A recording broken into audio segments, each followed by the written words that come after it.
Taking a live look now at the city of Everett on what is going to be a beautiful sunset if you're spending any time outdoors. But if you do step outside to take photos and send to us here, you're going to need to bundle up. Right, Adam?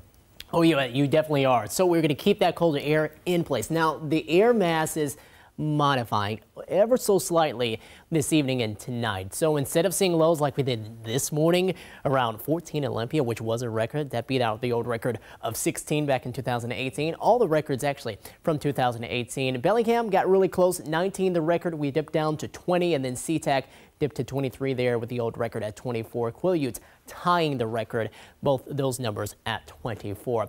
Let's take another look at Everett, because it's going to be here where we see that line of really delineation between where we could see some snow accumulating and where spots probably won't see snow accumulating as you go south of here. So skies right now beginning to build back with a bit more of that cloud coverage. We'll see that really thicken as we go deeper into the night. And here in Olympia, we've been seeing those clouds moving in here over the past few hours. So not going to be quite as clear tonight. That also helps with keeping things a little warmer, but also it's going to bring us that chance of snow as the moisture heads southward with our next system.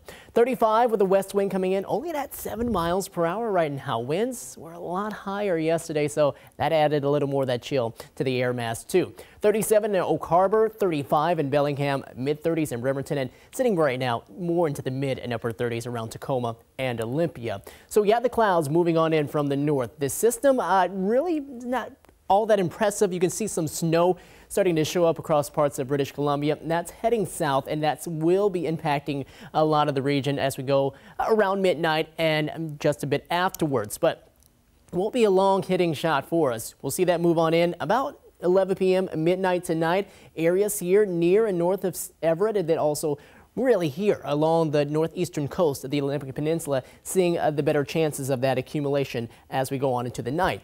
Then that will dip southward as we go past about 2 or 3 a.m. Tomorrow morning, 7 to 8 a.m., we're seeing conditions actually pretty dry. Now, not to say we don't have any snow on any of the roads at all. We'll see a little of that, and there could be some icy spots, but we won't have to be dealing with still snow falling from the sky. Things will quiet down and then clear out as we head on into Thursday afternoon. So more sunshine is ahead as we get into that point. And then once we get on into more of your Saturday morning, our next system is starting to head in off of the coast. It looks like we are going to start to warm up enough, however, that it will be in the form of rain, but up into the mountains, a good amount of snow yet ahead with this as it pushes on through into the upcoming weekend. Again, looking at the couple of spots we're keeping an eye on here. Port Angeles over towards Port Townsend. Here, that's where we could see the better chances of accumulating snowfall, and near and north of Everett as we go later on into the night. And then southward, we'll keep an eye out for the foothills, but generally it looks like a dusting to an inch if we see anything at all. And then we'll go on into more of your weekend, seeing things beginning to warm up. Temperatures tonight, mid to upper 20s, a warm up from last night for sure. And then we go on into tomorrow afternoon, see some modification in the air mass, 42 for a high, back up and then the mid to upper 40s Friday and Saturday, 50s possibly by Sunday.